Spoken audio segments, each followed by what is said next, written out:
Welcome back dear students. आज हम discuss करेंगे इंटरेस्ट के बारे में।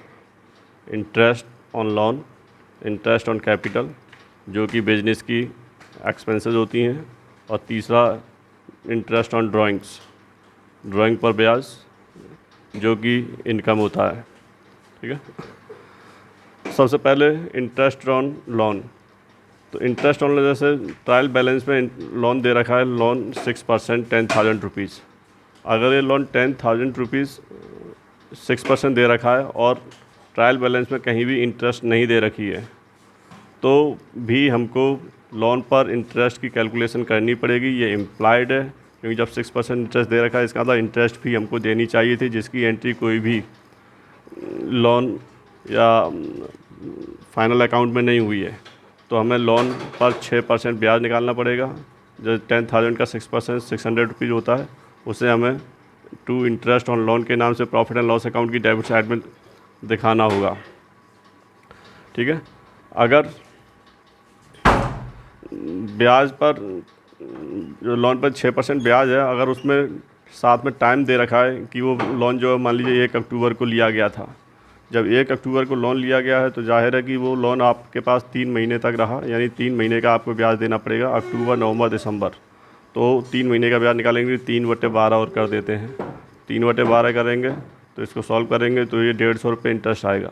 तो उस केस में हमें फिर इंटरेस्ट ऑन लोन 150 रुपये यहाँ लिखना पड़ेगा, और 150 रुपये ही लोन पर जो इंटरेस्ट है वो 150 रुपये यहाँ लायबिलिटी साइड में दिखाया जाएगा। ठीक है। इस केस में 6% है केवल। अगर टाइम नहीं दे रखा है तो वहाँ 600 रुपये आता है, और 600 रुपये प्रॉफिट एंड लॉस अकाउंट की डेबिट साइड में, और बैलेंस शीट की लायबिलिटी साइड में लोन 6% 10,000 रुपीज़ और plus interest they are on 600 rupees. इस तरह से total 10,600 rupees profit and loss account में, वो सॉरी बैलेंस शीट में दिखाया जाएगा। इसके बाद इंटरेस्ट ऑन कैपिटल।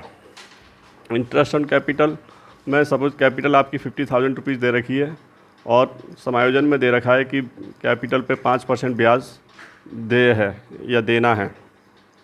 तो कैपिटल पे जब 5% ब्याज देना है, तो 50,000 का 5% 5% 2,500 रुपीज़ होता है। तो to interest on capital 2,500 rupees profit and loss account में दिखाया जाएगा, और यही बैलेंस शीट की लायबिलिटी साइड में कैपिटल 50,000 रुपये दिखाई जाएगी, और उसमें ये इंटरेस्ट जो है जोड़ दिया जाता है। इंटरेस्ट ऑन कैपिटल 2,500 रुपये, और उसके बाद जो नेट प्रॉफिट होता है वो जोड़ा जाता है। जैसे सपोज नेट प्रॉफिट मान लीजिए 10,000 रुपीज़ है, तो ये टोटल 62,500 रुपीज़ हो गया।